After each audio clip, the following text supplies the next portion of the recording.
Hey guys, welcome to Fishing with the K's. If you're new to the channel, my name is Johnny, and today I'm gonna talk you through how I prepare for a fishing trip. Made it through the work week and have been thinking about fishing all day. And here we are, first week of December, and looking forward to getting out on the water. And so, one of the things that I like to do before I get out on the water is to check the weather, of course, which I'm sure all of you all do. But I also check to see when it's going to be raining, if it's going to be windy at all, which way the wind is coming from. Then I also, depending on the lake, like to check to see if they're going to be letting any water out at the dam. And I think that's super important, as that lets you know if there's going to be any current on the water. And so we haven't had rain here in a while in Middle Tennessee, and we did get some rain today, and so I'm really interested in seeing what that does to the water. And so one of the ways that I prepare for the fish trip, I also just kind of think about the time of the year, and then just look on Web Navionics, which has contour lines, to kind of get a game plan together of where I want to fish. And so, in this area, they've been letting water out, letting water up. And so I feel like the lake is fluctuating a lot. Again, with that rain, I think it's going to dirty up the water some. It may increase the lake levels a little bit, although we didn't get that much rain. So one of the baits that I will have tied on, or one of the things I'll start with, is a spinner bait.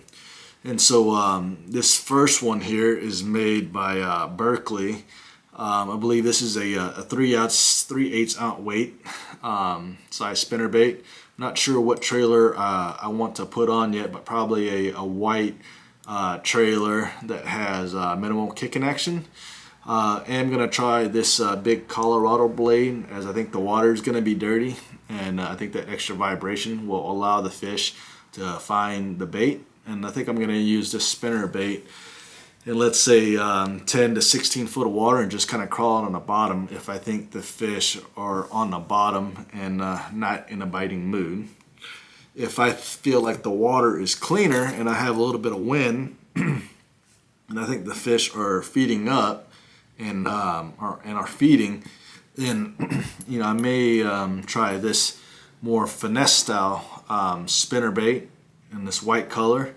I did change up the spinner bait a little bit. I think it normally comes with a double willow or a double Colorado, and it has worked for me some, but I wanted to try it with a single willow and a single Colorado, and interested to see how this would work out. And so I'll have basically those two spinner baits ready to go. And then if I don't get bit on those, then I may try a bladed jig. My bladed jig of choice is made by Strike King, as it has a tungsten head, and the way the vibration on the Strike King bladed jig is a little different, as it rotates up and down versus side to side. And I think it does work side to side, but it has this up and down motion, which is a little unique. And so my confidence colors are a white, as it imitates a shad, and then if the water's a little dirty, I probably switch to a black and blue, again starting with 3/8 ounce. I really feel like the fish are going to be anywhere from 6 to 12 foot of water, and so that's the depth range that I'm going to be targeting, and that's why I chose this size bladed jig. Again, it's specifically made by Strike King, and I like it because of the tungsten head. And so those will be my my moving baits. I do like to cover a lot of water, especially this time of year. I feel like you really got to try to find those bass.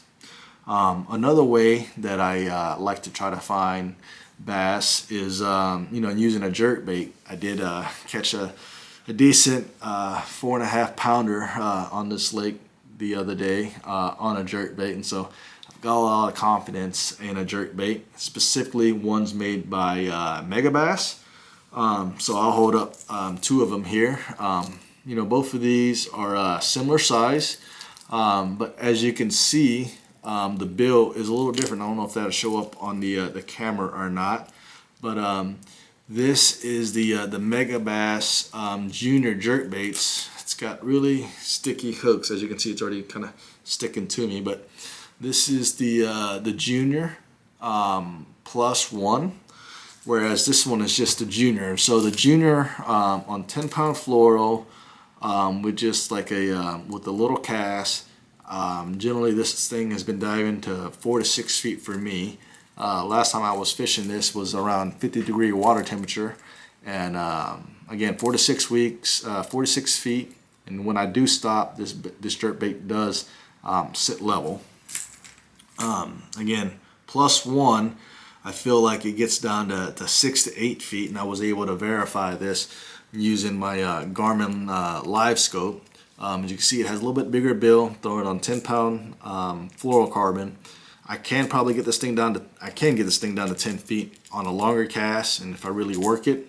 Again, what I like about these Megabass this time of year, I feel like they stay suspended.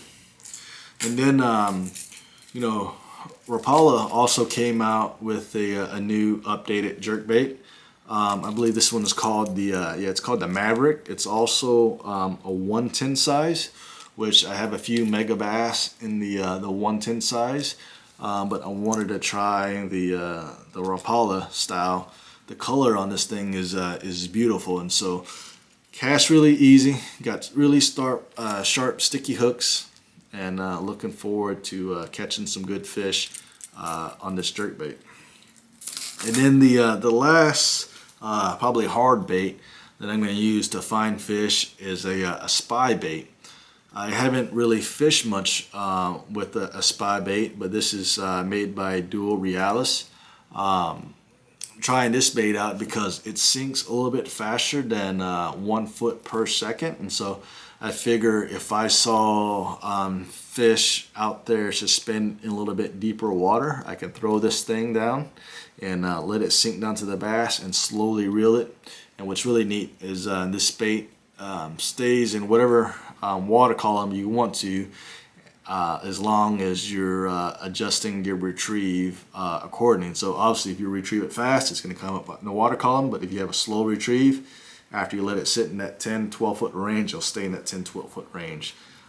It also has a nice little shimmy as it comes to the side through the water, and so I feel like its action is a little bit different than your traditional hard baits. And so again, this is a spy bait made by Dual Realis. I like it because again, it sinks down pretty quick and can get down to those deeper bass.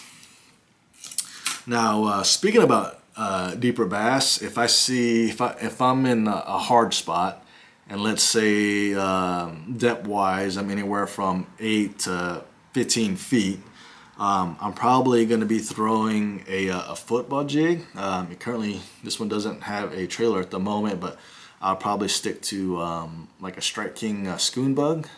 It doesn't have a whole lot of action, a whole lot of kicking action, and so I like that for this time of year. Again, water temperature should be around the mid 50s. This is a 5H jig made by Fish the Moment Jewel Bait, and so I've been fishing this for many years and have really liked it. And one of the things that makes it unique is the weight goes all the way down the shaft, as you can see on there's some weight there on the hook. This jig also has a really nice wire weed guard to keep it from snagging. But again, with this lake, traditionally I feel like the areas that I fish has a really soft bottom. A lot of times it's grass and muck, and so I'm not sure how much I'll be throwing this jig around or how much I'll be throwing this new Rapala creature bait. But this bait is called the Bronco Bug. As you can see here, the appendages are super soft, and it's got a ton of action. It's also got these little side appendages. Was able to catch a really nice smallmouth on this lure last week. So if you haven't seen that yet, go back and check out my previous video. Hook wise, I'd use a really big stout 4/0 flipping hook. It's got a nice little keeper on there. Really strong, solid hook. And then for weight wise, I just picked up Woo Tungsten weights. Appreciate those guys for giving me a little discount code to use on their products. But this is a 5/8, again made by Tungsten, and this is 3/8.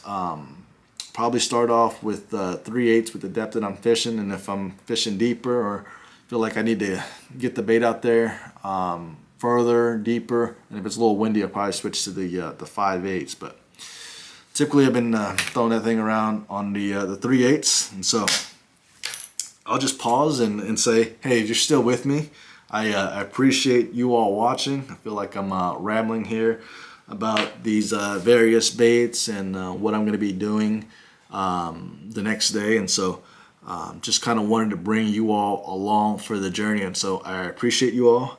And then just the last item, I really hate to resort to this technique, but it tends to catch fish all over the country. Super finessey, but the technique I'm talking about is a drop shot. And so typically I'm throwing around the drop shot more in the summertime when the bite is tough, and usually using a finesse worm, but I figure I would tie on a drop shot because again, this the bottom of this lake is I feel like it's soft and silty and has a little muck on the bottom. Reminds me of fishing on a pond, and so I'll use that drop shot to spin the bait a little bit.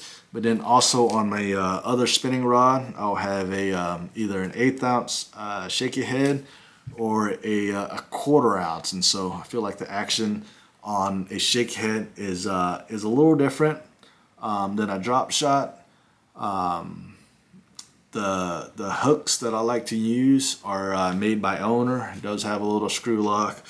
Just gonna keeping it basic with throwing it on a 6-inch Zoom finesse worm. Nothing too exciting about that, but the plan is to just find some fish, catch them, and hopefully they are a keeper, as I'll be going out to this lake the next day and challenging my buddies to a little fishing tournament. And so I don't know, we'll see. Weather's supposed to be crappy, so luckily I got some good rain gear.